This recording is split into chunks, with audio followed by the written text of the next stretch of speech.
So now let us go to the first chakra. This is very, very important chakra. This chakra deals with all about stability. You cannot do great things in your life if you are not stable. And if you don't have trust in life, then you cannot live a complete life. And when there is no stability, when there is no trust, there is no growth in your life. See, the root chakra, why it is called the root chakra? Because it is the roots of our being. See, we are in the physical body. To be on the planet Earth, you need a physical body. So this chakra is like the roots. If the roots are shaken, the whole tree is shaken. If the roots are not taken care, then the tree naturally collapses. So this is a foundation. In Sanskrit it is called Muladhara. Mula means fundamental. Adhara means support system. It is a fundamental support system. A very important chakra. Some of the people who they call themselves the so-called spiritual people, they try to ignore this. Oh, job is not important, money is not important, God will take care of it. My focus is only on spiritual things. So they are in an airy-fairy world. They are not practical. They are not grounded. So these kind of people, they don't have a stable structure. So they cannot do any great work themselves. They hallucinate. They live in an airy-fairy world. Every chakra is connected to every chakra, especially the first and the sixth. If the first chakra is excessive, then the sixth chakra becomes deficient. If the first chakra is deficient, then the sixth chakra is excessive. So it is inversely proportional. So the location of where this chakra is the base of your spine, where it is the starting point of the base of your spine. And this chakra deals with survival. Okay, this chakra deals with the survival aspect, and it relates to the element earth, this earthly element.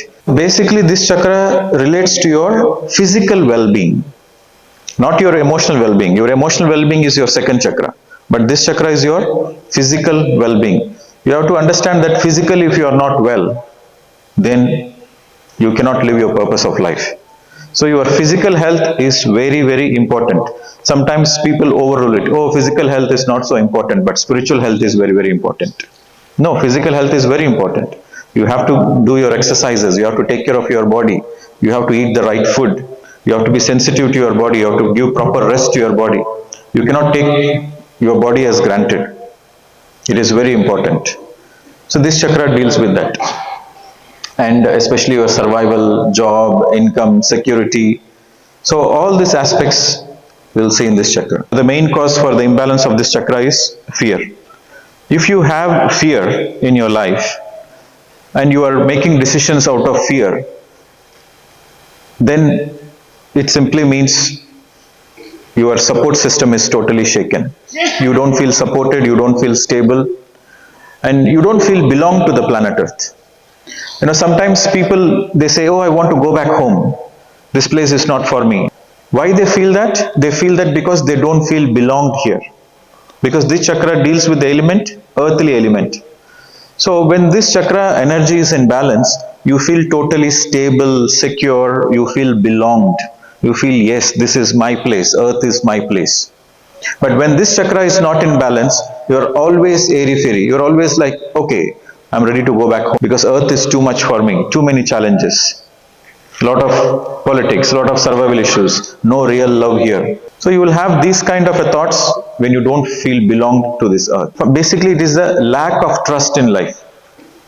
See, with the fear element, it creates a ripple effect. See, all your emotions or all your actions or all your thoughts can be classified into fear-based or love-based.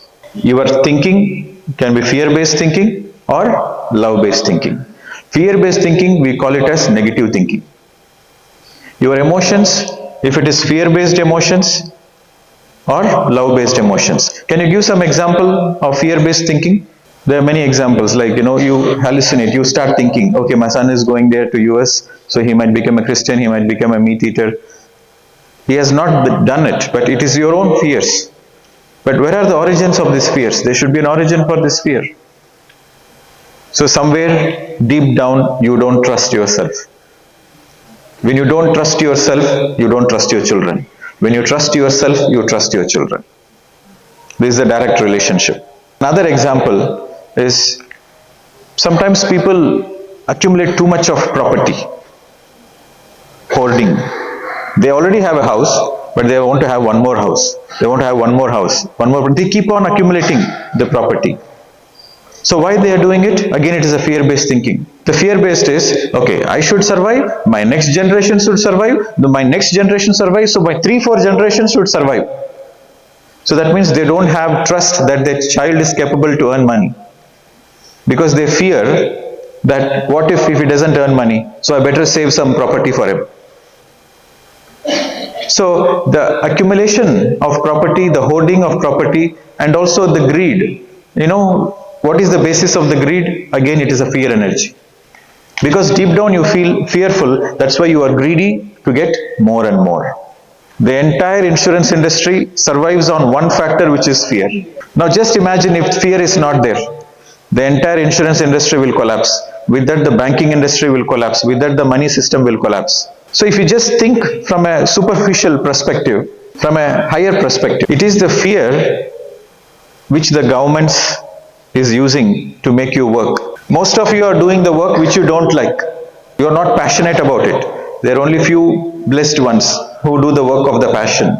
But most of the people, they do the work out of a subtle fear. I have to do the work. I have to take care of my family.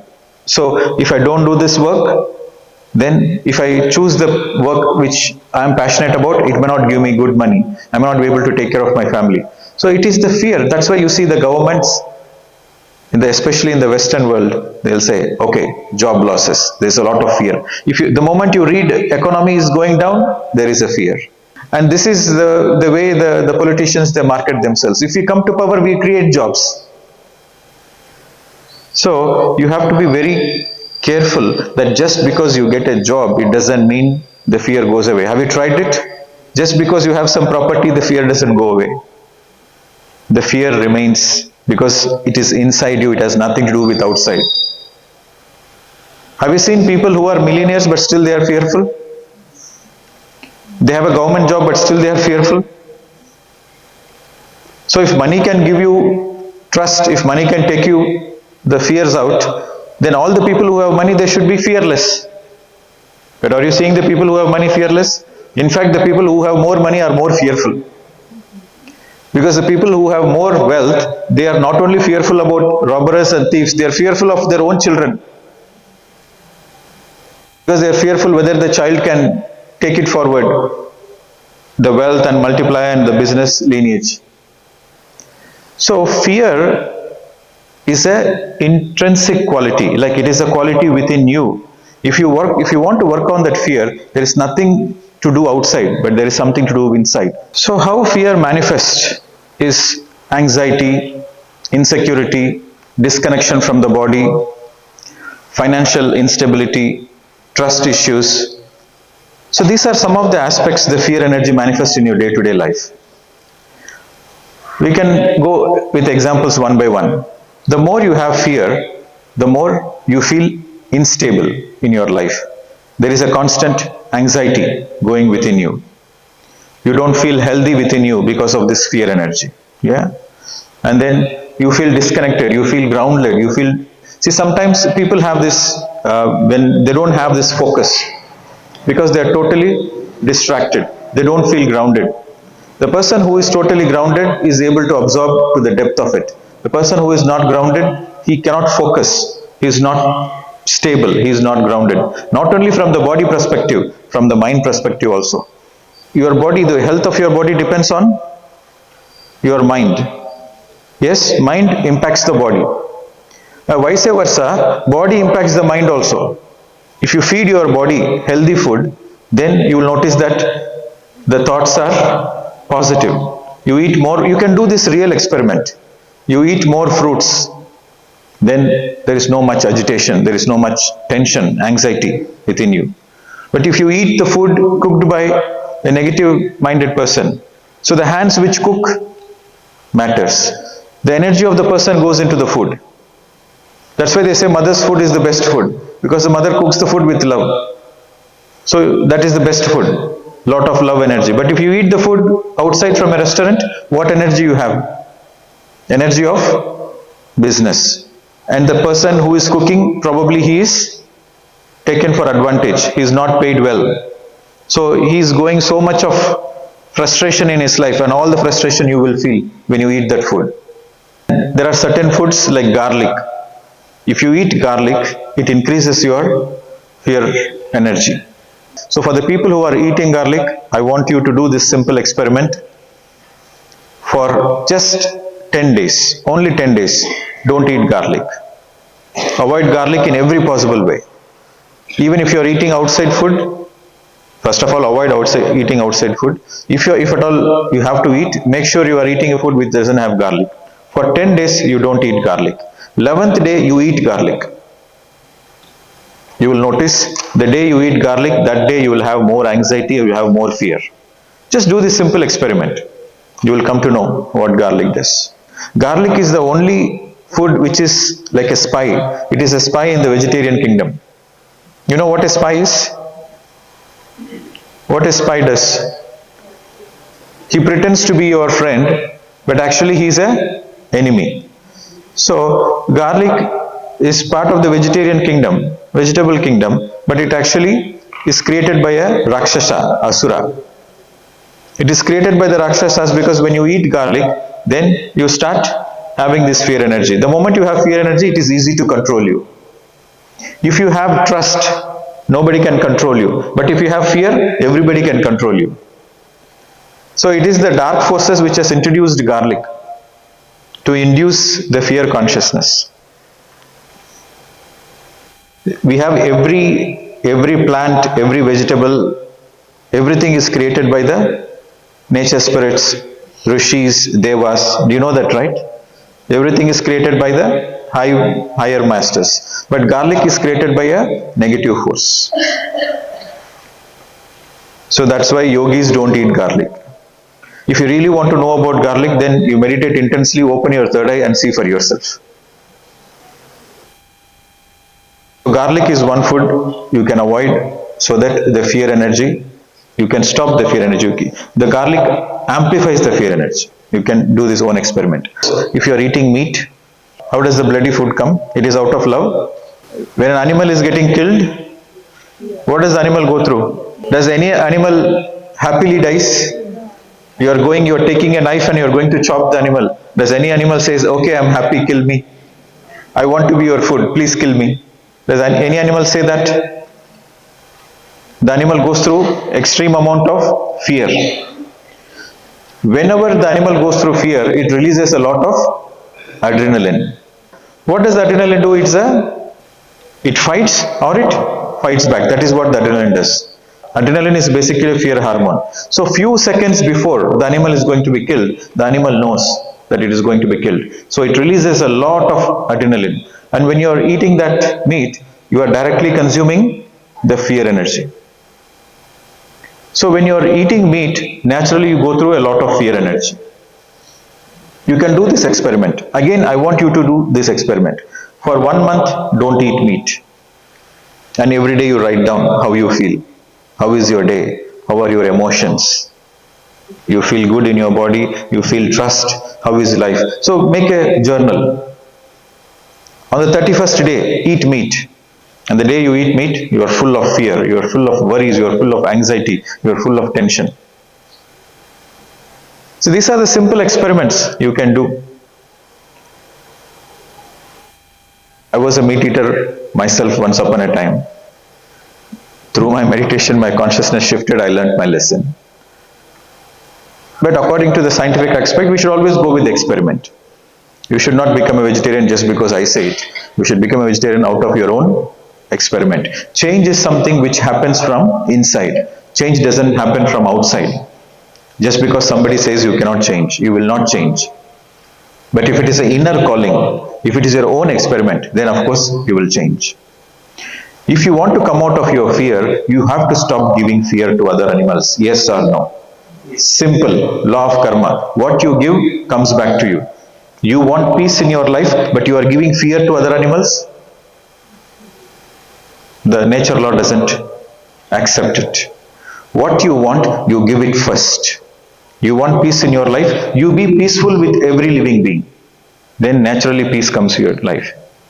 That's why in all the spirituality, in all the enlightened masters' teachings, the first point is ahimsa, non-violence. Jesus Christ, 10 commandments, the first commandment, thou shalt not kill. You begin with that, then the enlightenment happens. So if you want to work on the root chakra, the most important thing is you need to be conscious of what are the factors which is giving you fear. There are certain factors which you consume that gives you fears. And there are certain factors which surrounds you that gives you fears. But what is in your control? What is in your surroundings? Is it in your control? What is in your surroundings? You don't have much control over it. But what you are consuming, you have full control over it. So do this experiment and you will figure it out. If the milk and milk products are coming from the factory farming, again that energy is a bad energy. But if you are having a cow at your home, in your garden, and you are lovingly feeding it, you are taking care of it, you are bathing it, okay, you are conversing with it in a lovingly, you are treating that as a part of a family member, and the cow wants to give the milk out of gratitude because you are taking care of it. So that milk is a healing milk. But you are getting the milk from the factory farming, that doesn't have the same energy. See, vegetarianism is a must for you to come out of the fear and evolution. Okay, ahimsa is a must, but veganism is a choice. You know that the animals are getting through certain cruelty, and it is a natural conscious effort that you don't want to be part of that cruelty. Out of that choice, the veganism has come. But traditionally in India, the cows were treated as part of the family member. If you want to milk the cow straight away, the cow will kick you. First you have to let the calf drink the milk. Once the calf drinks the milk, once the belly is full, it stops giving the milk. Then the calf will stop. Then it will again reproduce the milk for the master to milk it out of gratitude. So that milk and that ghee is a healing. So in Ayurveda, that is what they mentioned, the ghee is healing. Milk is healing. So it is that milk. Because you have taken care of the cow with so much love, the cow wants to give back the milk to the master with gratitude. But it is unfortunate now, a lot of factory farming is happening. But in India it is still okay, but in the Western world it is much more ugly. In the Western world, they go through the slaughter. Once the milk production goes down, they are sent to the slaughterhouse. A baby is born, if it is a male baby, immediately taken to the slaughterhouse. So a lot of cruelty happens in the factory farming. By going through the pattern analysis, you will understand in which chakra you need to work on. So if you are going through the fear, anxiety, or insecurities, or you feel disconnected from your body, or you have financial instability, trust issues, trusting yourself, trusting others, and trusting life. If you have trust issues, if you have any of these issues, then you need to work on your root chakra. It can be on different levels in varying degrees. So that is something you need to understand. So how do you overcome it? For all the chakras, the first and the foremost is meditation. Okay, so that is a common point. You understood in the morning, without meditation, there is no possibility of transformation. That much is clear? So in every chakra, I am going to tell you about pull and push. Do you know what the concept of pull and push? When you are pulling an object, a heavy object, you are pulling up and somebody is pushing that object simultaneously. Though you are able to easily lift heavy objects. So pull means you are pulling your consciousness to a higher states. That happens only through meditation. So the pull factor is always meditation. But along with meditation, what else can you do? So that we are going to discuss in every chakra. So write down, this is the most important. Imbibe the trust. Deliberately bring the trust energy into your being. Number one. For having fear, see, we are discussing about how to overcome it. You are having fears, you are having fear issues, but how do you want to overcome it? Deliberately, in spite of the fears, feel the trust factor. Imbibe the trust factor, number one. And number two, stop eating meat. The second point, if you are a meat eater, stop eating meat. If you are eating garlic, stop eating garlic. Stop giving fears. If you stop giving fears, then What you give comes back to you. So in your life, the fear goes away. I have experimented myself. Before I was a meat eater, and after coming into meditation, naturally I became a vegetarian. And fast forward 6 months, I have noticed a lot of difference. I used to have a lot of fears before meditation. And later on I noticed that my fears naturally reduced without me doing anything. Just simply by being a vegetarian and simply doing meditation, my fears naturally reduced. It didn't completely go away, but it reduced. And the other magic which happened was, in spite of the fears, I'm able to move forward. Fears are there, but in spite of the fears, I had trust in life to move forward. You know what is courage? The definition of courage is, in spite of the fears, you take the step forward. That is called courage. Courage means not the absence of fear. So the factor of courage naturally increases. Every time you are spending time in the nature, every time you are walking barefoot, and any grounding exercises improves the trust factor. You know, like this one gentleman said, when he is watching the tree is meditating. Right? The sun is meditating. Everybody are meditating. And whenever you see the nature, there is a trust factor. Okay, nature is perfect. There is nothing to be worried of. And to overcome the fear, and one more important point is, whatever happens, happens for good. Because what you are fearful of, you are fearful something bad might happen, some danger might happen, some uncertainties, some insecurities. If whatever happens, happens for good, then what is the need to be fearful of? And understand the basics of fear. Fear is an energy which doesn't exist in reality, but it exists only for you in your own imagination. So fear is actually an illusion. It appears to be there, but it is not there. How do you break the illusion of fear? The more and more you face the fears, the more and more the illusion bubble of the fear breaks. In the beginning it is challenging, it is difficult. You need a lot of energy to face your fears. You need a lot of trust to face your fears. Meditation gives you that energy to face your fears. And you spending time in nature, and you understanding that your dharma will protect you. This is another thing. Have you heard of the statement? Dharmo rakshati rakshitaha? What does that mean? When you protect your dharma, your dharma will protect you. So we seek protection because we feel fearful. We feel anxiety, we feel insecure. So we want protection. We want to feel secure. What can give that security? Your dharma. So when you uphold your dharma, then that dharma will protect you. So if you understand this statement, then there is nothing to be worried about. You simply keep doing your dharma and keep moving forward, knowing that your dharma is always there to protect you. But if you don't do your dharma, then who will protect you? If you are not doing dharma, then you are in adharma. When you are in adharma, then suffering is inevitable.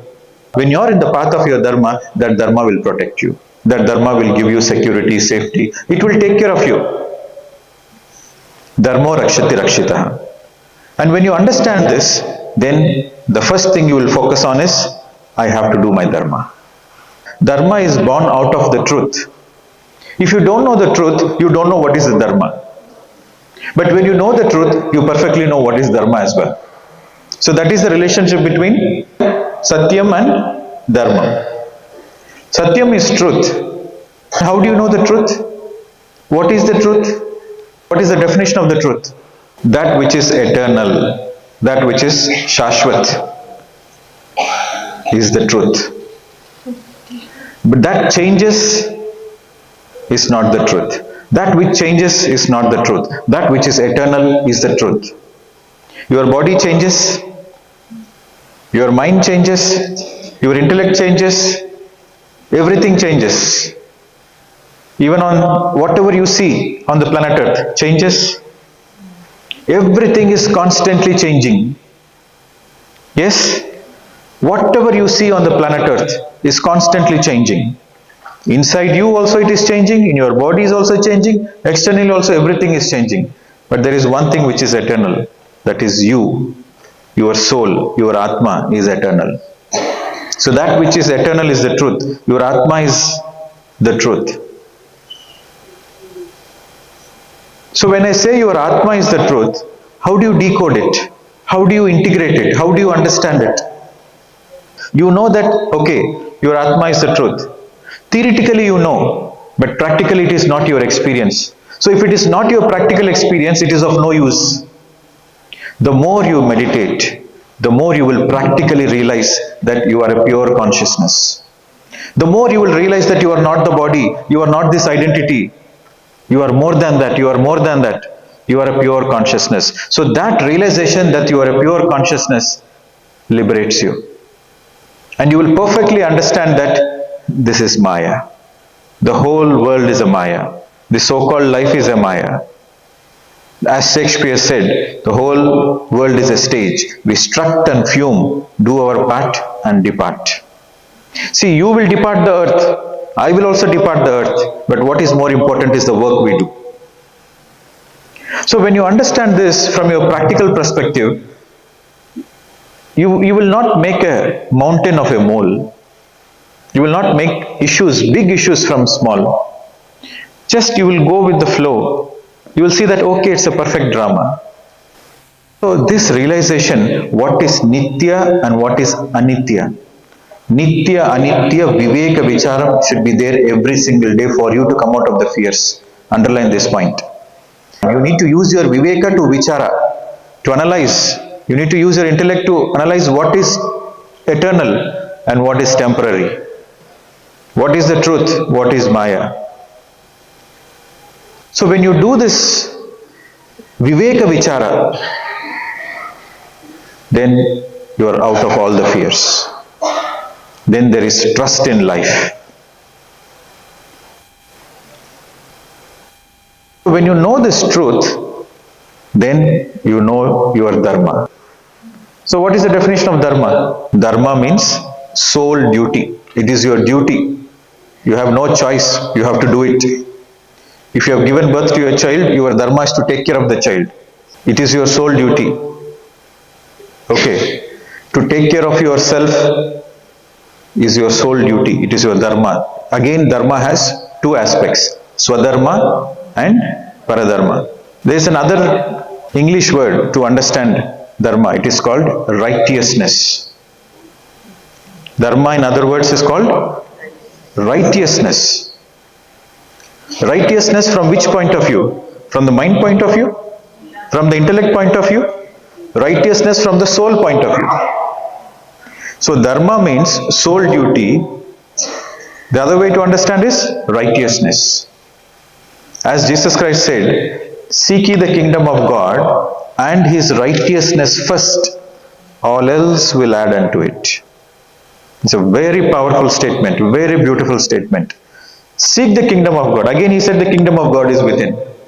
So you do meditation and his righteousness, not your righteousness. Seek the kingdom of God and his righteousness. That means the soul righteousness.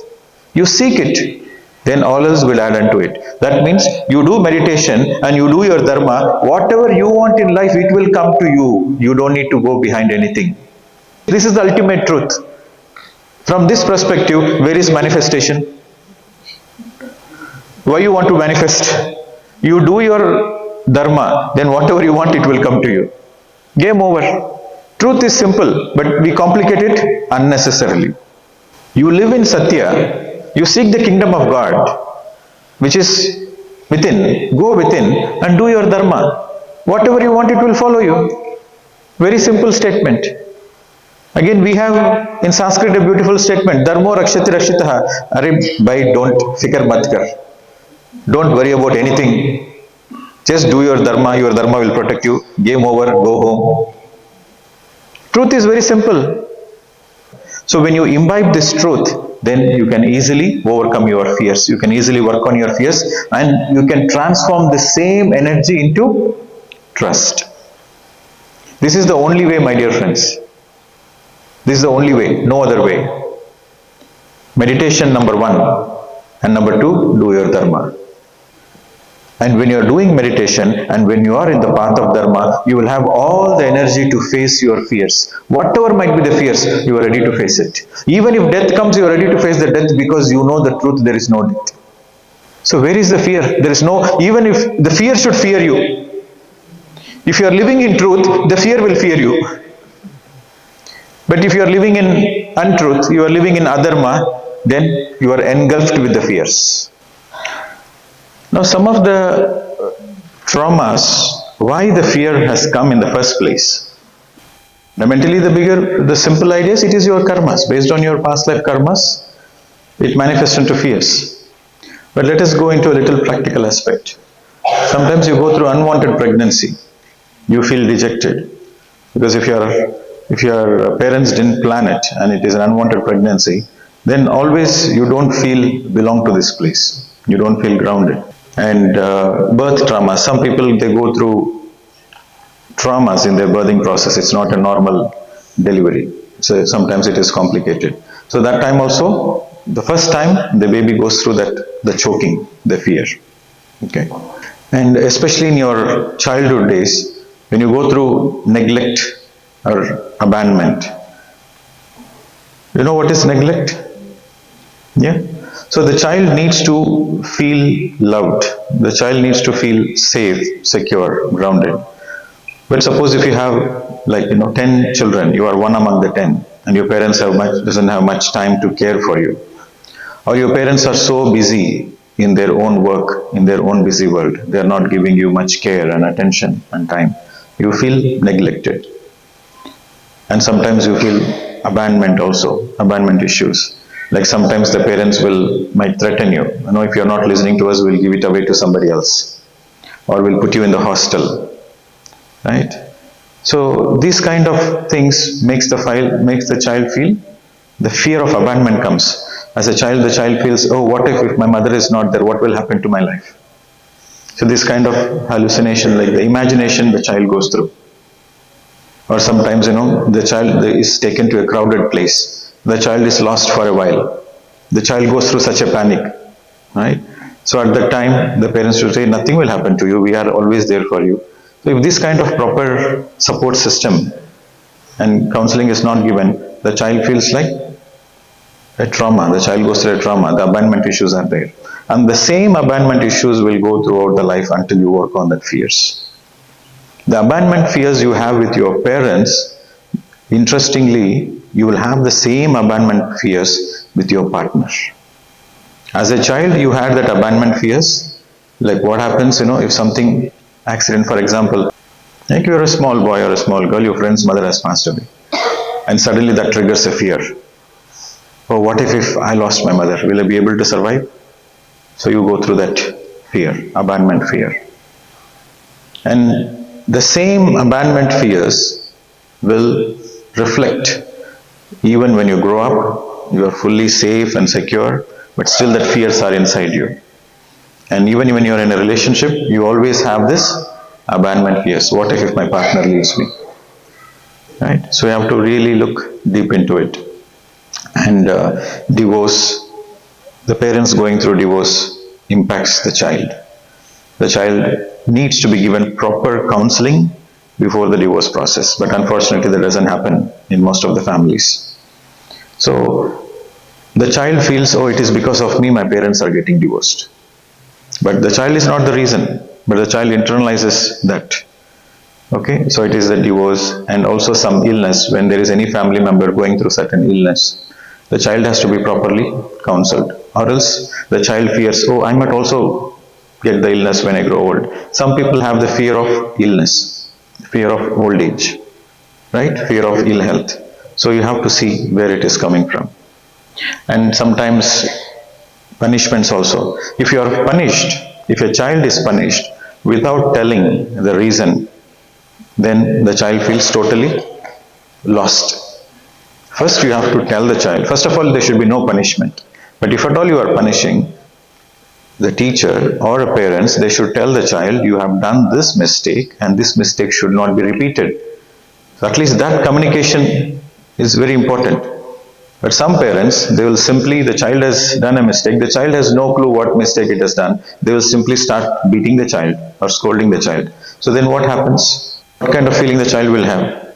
The child feels neglected, abandoned, right? So then it creates that fear. Because root chakra is all about feeling grounded, feeling safe, feeling secure, feeling stable. So that feeling of safe, feeling of grounded doesn't happen. So childhood is very, very, very important. Every parent, before going for a child, they should go through this own self-healing process. Then only they can be a great mother. Because you cannot blame the parents. The parents are victims of their own past. You cannot blame the parents. The parents are the victims of their own past. Their mother treated her that way, so she will treat her daughter the same way. When you become a meditative parent, when you become a parent of awareness, you take responsibility for your life, then very naturally you take responsibility of how to be a good mother also. Now when it comes to nourishment, food really plays a very important part in your fear psychosis. If you have to be healthy in your body, you have to be totally present in your body. So food plays an important role. For example, you are sitting in a dining table, you are eating the food, you are eating the breakfast or dinner. If the parents are discussing about, the economy is going down, our bank balance is low. So you are speaking about that, the child gets impacted. The child feels, oh, there is not much money in our family, so there may not be food to eat. So you are discussing about recession happening in America. You are sitting on a dining table and you are discussing about the recession happening in America, and your children are listening to that conversation, they are impacted. They feel insecure. Then what about our survival? So the survival fear comes, that instincts that start there, right? And sometimes the parents have the habit of manipulation. They'll say, if you don't do this homework, you cannot eat food. So that is food denied. So that also creates an imbalance in the basic root chakra. Manipulation. Manipulation means the child is full, but the parents say, no, eat more. Complete karna hai. You have to finish the plate. Then only you can get up from the dining table. But the child is already full. The child doesn't want to eat. But you are forcing the child to eat. So what happens? There is a natural disconnect with the body. So that child, when it grows up, it cannot feel its own bodily senses. It doesn't know when it is full. So it starts overeating and becomes obese. Because you have to respect the child. The child says, the child is hungry, the child will ask for it. If the child says, okay, enough, I'm full, you have to respect that. But the mothers who don't have that awareness, they say, mera bachcha hai, khana hai, peena hai, doodh piyo, half liter piyo, 1 liter piyo. What will happen? So it is manipulation. So it disturbs their own system. The more sensitive you are towards your body, the more grounded you are. Yes? The more sensitive you are to the body, the more grounded you are. But if the child is saying, no, I don't want to eat food, I'm full, but the parents are forcing, then the child naturally loses that sensitivity. Then naturally you become off the ground, like this, the balance is messed out. And it is not only forced food, but sometimes manipulated. Manipulated means, have you heard of this carrot and stick? Have you heard of this carrot and stick theory? If you listen to me, I'll give you a carrot. If you don't listen to me, I'll beat you with the stick. Right? So sometimes the parents, they associate their success with the food also. Only if you finish the homework, you are allowed to eat food. If you don't finish the homework, no food. Or the child says, I want to feel like eating this. You have a favorite ice cream or a sweet. Then you say that, okay, if you want the ice cream, then you have to behave well. So the food has been used to manipulate. So in that cases also, it becomes an imbalance in the root chakra. And food of pain and suffering. Yesterday we discussed about it. When you feed your child the food of pain and suffering, naturally your root chakra is off the balance. Now physical abuse. This is very important. Okay, any kind of physical abuse results in the body-mind split. Do you know what a body-mind split is? So in these chakra sessions, you will be learning certain terminologies, and that is where you will be reflecting on. A body-mind split is like if the child is beaten for no reason, the child is not given proper explanation. Then the child, what does it feel? Because it is too painful, the child will program not to feel the pain. They say, okay, marna hai, maro. Maro. But the child will start disconnecting the feelings associated with that. So it becomes a body-mind split. So your body is not sensitive to the mind, your mind is not sensitive to your body. The both are in the split. So in the case of a body-mind split, what happens is the same child, when it grows up, it starts abusing its own body, or it lets others to abuse the body in every possible way, whether it can be physical abuse or sexual abuse or any kind of abuse, because you are not connected to your body, you are not sensitive to your body. So it happens, a mind-body split happens. Okay, so we have to be very careful how you are growing up with the children. And you also have to understand that every time you are punishing your child, you are beating your child, you are breaking the trust of the child. Just imagine this. The child has come to this earth, it has chosen you as a parent, it has come to this earth trusting you. Correct? The child trusts the parents the most. And if the parents are beating the child, then the very trust factor is broken. So this is where the root chakra gets into total imbalance. You're getting this point? So imagine this. You would have gone through in your childhood the same thing, and unconsciously would have been done to your own child as well. Because for some reason the child is not obeying you, the child is not listening to you. What will you do? Beat. And every time you are beating a child for no reason, every time you are beating a child out of, because you are incapable, because you are impatient, because you are frustrated, and you are beating the child, you are breaking the very trust of the child, and that results in the root chakra imbalance.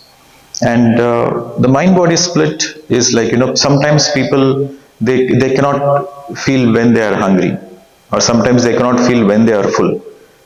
They keep on overeating, or they avoid food and go into starving, right?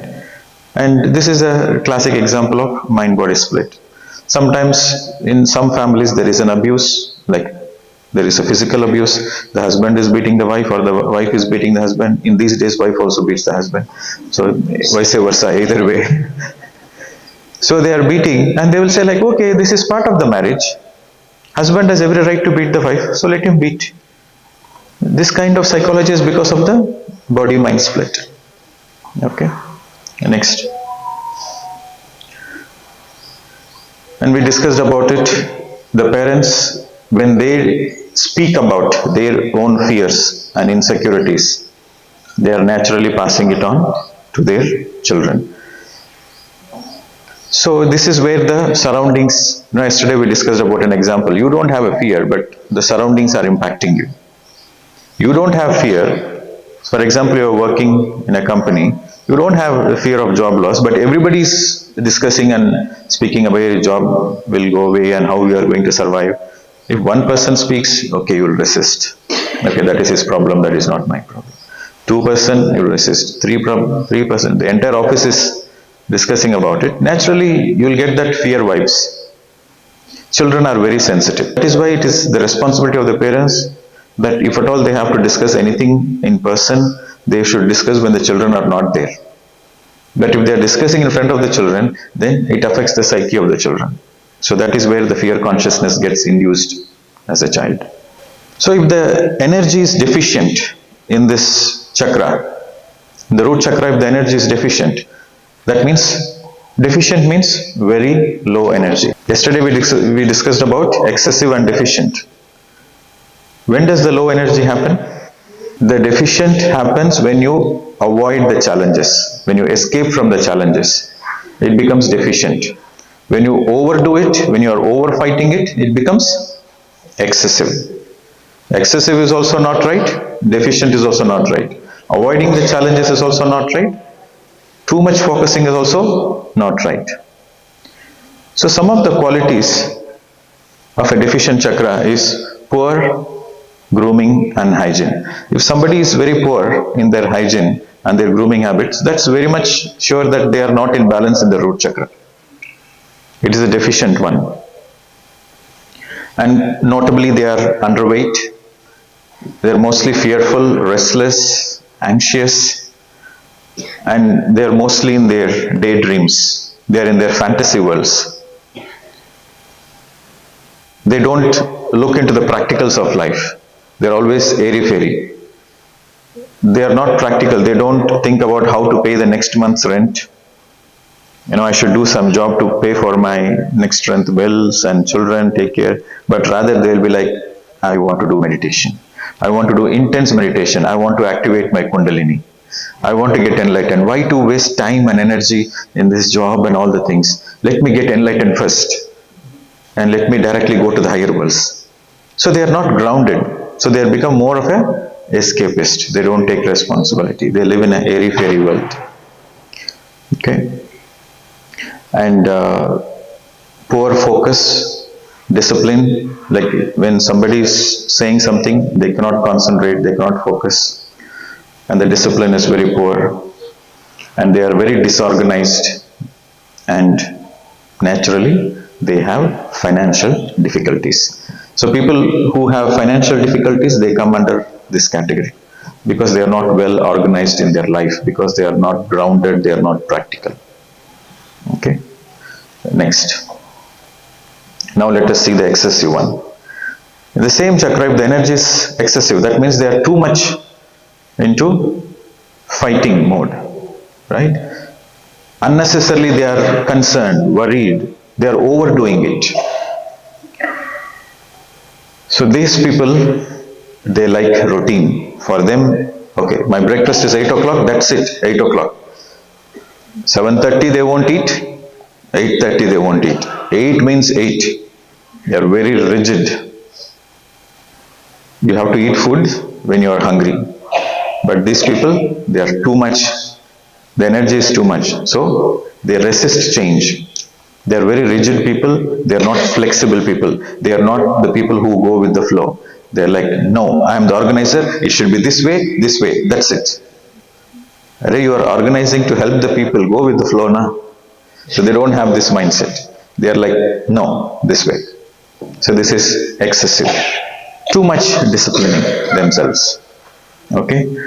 And hoarding, material obsession. You know what is hoarding? Collecting wealth. An obsession. Excessive is always an obsession. Anything you overdo, it is an obsession. So materialistic holding, greed, and naturally these people are, the deficient people are underweight because they lack nourishment. But excessive are, they are overweight. And driven towards financial achievements. They don't want to work based on what they feel like doing. They don't work for joy. They don't work for passion.